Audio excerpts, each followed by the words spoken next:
Hey guys, welcome to another episode of Random Tuesday. I'm gonna be showing you Red Orchestra 2 again, but this time, as you requested, I'm gonna be talking a little bit about the core gameplay mechanics and the basics of this game. And this game has lots of stuff in common with Battlefield, even Battlefield 2 and Battlefield 3 as well.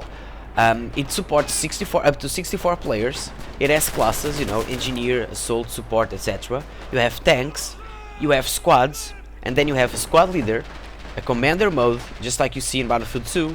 You have public server files, LAN support, mod tools, voice over IP. You have a common rows, just like you have on Battlefield 2, 1942, and Battlefield 3. Well, 1942 doesn't really actually have a common rows, it's a little bit different. But anyway, it has a mode similar to what we have in Conquest for Battlefield. And the difference is that this is a really hardcore game. Even though it has lots of similarities with Battlefield, it's the setting, it's obviously on World War II, during World War II, and you don't have dumbed down mechanics that reward dumb run and gun gameplay. You can still do it, but it's actually really hard. Now, when I was playing, the reason why I feel so attached at this moment with this game is because whenever I'm playing this game, I really feel rewarded for everything I do. It's a difficult game. You can't go, guns blazing all over the place and get a kill streak of 20 guys and be the most badass and feel like the most badass player in the world because of that. This game actually punishes you for doing mistakes. The slightest mistake here means that you're gonna die and you're gonna have to spawn all the way back in your base, and all the trouble you went through to get to a closer position to the front line or a really nice flanking position. You made one mistake, you got punished big time for it, you got killed, then you have to go all the way back. Now what makes this game so difficult? Well, first of all, you have limited sprint. You can't run across the map without having to rest. You also have prone. You can be crouching and you can be standing, of course. You have aim down the sights, and then you have a more focused aim down the sights, and you can also fire from the hip. There's a cover system that you can actually take cover on specific trenches, walls, objects. Bullets can actually go through walls, concrete walls, depending on the caliber of the weapon. Grenades are really powerful. Even smoke grenades are incredibly powerful because they smoke a huge area and they are really useful. Now, there's no 3D spotting, there's minimap spotting only when there's a UAV on top of you. The UAV can only be called by the commander, alright? So you can still have you have a spot function similar to what I have on Battlefield 3, but that spot function places a marker on the map that does not follow the enemy. If you see an enemy and you spot him, that marker is gonna stay there. Even though the enemy is no longer there, it doesn't matter. You only mark specific places where the enemy usually is, okay? So that doesn't really help you, like, it's not a wall hack like you see on Battlefield 3, so that makes it harder, okay? So you die with one shot to the head. Nope, there's nothing you can do. One shot to the head and you're gone. One shot to the heart, you're gone as well. Now, if you get shot on any other places, your health will not regenerate, okay? There's no regenerative health, and you have to actually apply a bandage so that you don't bleed out and die. So all these things together actually make the game really difficult. For example, when you kill someone, it doesn't actually immediately tells you that you killed someone. Only a few seconds later will it show that you killed that individual or not. So that will create a tension, and you don't know what really to expect. Is he still alive? Should I peek and see and make sure he's alive and risk getting shot? Should I stay here and risk getting a grenade from that guy? What should I do? It's a really rewarding game. Now let's talk about the classes, because like Battlefield 3, as I stated, this game has specific classes.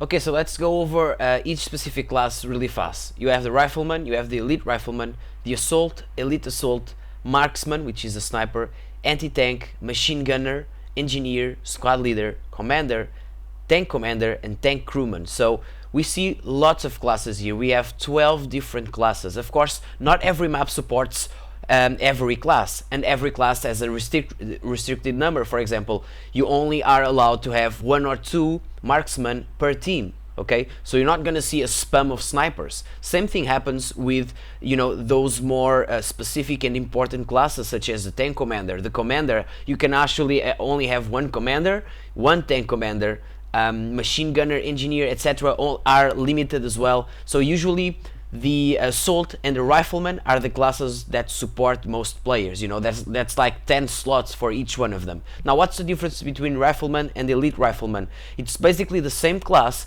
but the weapon is a little bit better. The elite riflemen have better weapons, we know, with more stopping power, more penetration, more accuracy, more damage, but it's basically the same. You carry the same amount of items, you have the same amount of characteristics, you know, stamina, health, etc. It's always the same. Basically only changes the weapon. Alright, then let's talk about the commander. Basically you are just a regular player and you have this ability to place markers on the map to call in artillery or to request your teammates to attack. If you can see, there's the artillery right there, that green symbol. I just marked that position, and now what I'm gonna do is I'm gonna go to the radio and request an artillery strike to that position. You have several stuff you can do. You can force respawn, aerial, do some UAV reconnaissance like aerial recon. You have mortar, request artillery, and request rockets. They all basically work the same way, especially the bottom three: the mortars, the artillery, and the rockets. So you mark a designated place in the map. You can do the same thing if you're a squad leader. Squad leaders also have this ability, but it's an exclusive ability to the squad leader and to the commander, okay? And there can be multiple squad leaders since there are multiple squads. Now I already requested the artillery, and soon it will start just hammering the stuff down. And also there's destruction. You can actually destroy buildings when you call down artillery. But the most important thing here is that you also have mortars, which are they come quicker and they are more precise, and you have the rockets, which are even more precise and focus on a specific, you know, shorter area. So for example, let's say you have a tank there, you call in the rockets and tank gone, that's it. You can also cancel artillery. Let's say for example you see that there are too many friendly units there, you can just cancel it. Now you can also call the aerial recon, which is basically works like an UAV. You see this little airplane on the map. You can also see him. You can also see the airplane outside, and what it basically does is it will spot the enemy units on the map, and it will mark them on your minimap. They won't be marked through walls like 3D spotting like you see on Battlefield. They will only remain there for a brief period of time on your map, just like you see here. Of course, I'm on an empty server, so there's not going to be any enemies showing. Now the squad leader, basically you have these coma rows and you can give orders like attack or defend or whatever. You can request artillery, request backup, etc. So basically the squad leader is like the right hand of the commander. Now as a squad leader, you have a machine gun just like the one you're seeing here. You are equipped with a smoke grenade and hand grenades as well. The smoke grenade is really important. Now this is one of my personal favorite. I really love to play as a squad leader because it's a really versatile class, since your squad mates are allowed to spawn on you. So if you are in a good position, you're gonna give an awesome spawn to your teammates, and that can completely change the game around. So basically machine gun, pistol, fragmentation grenade, smoke grenade, and you have those binoculars again to send in to request artillery strikes and to request your team, your squad mates, to attack a specific location.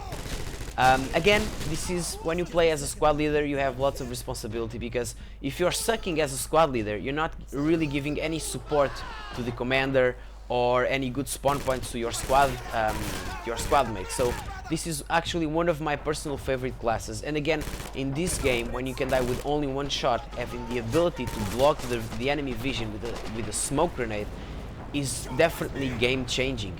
So this is one of the reasons why I choose to use this class, because it allows me to travel to specific distances or to position myself in specific places because of that smoke grenade.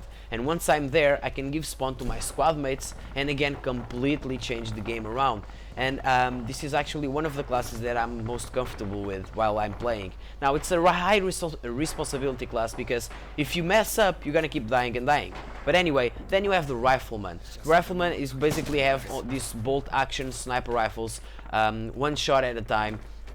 They are really accurate and lethal. So this is one of those classes that I was talking about, that each server, each team, each side can have sometimes up to 12 players using this class. So it's usually the most common one. You don't have a sidearm or anything, you only have this weapon and the grenade.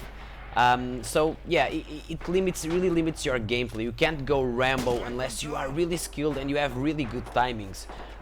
So this is more like a let's say a support unit that stays far behind. Even though you can rush, you gotta have, you know, a good squad leader providing you with smoke and artillery strikes, UAV reconnaissance, and you know, everything works together in this game. Teamwork is really essential. And then you have the marksman, which is your standard sniper. You have a scoped rifle, and it's basically like that. You have the scoped rifle and grenades.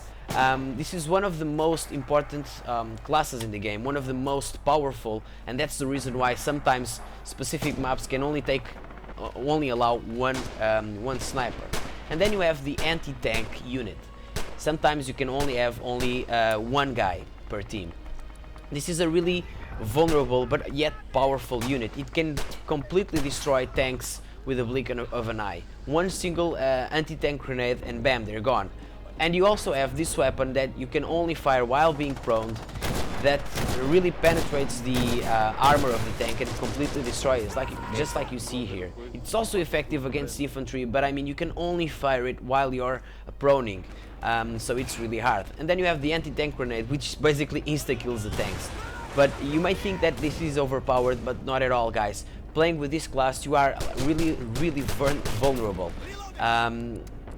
So you have the pistol as well to take care of infantry, but basically your main focus should always be the tanks, because that's when you're really strong and completely destroy things with basically one hit. So that's basically it, guys. I don't have any more footage from other classes to show you. Hopefully I'll be able to show you some tank footage in the future, but that's basically how the game works, guys. Lots of teamwork involved, lots of skill involved.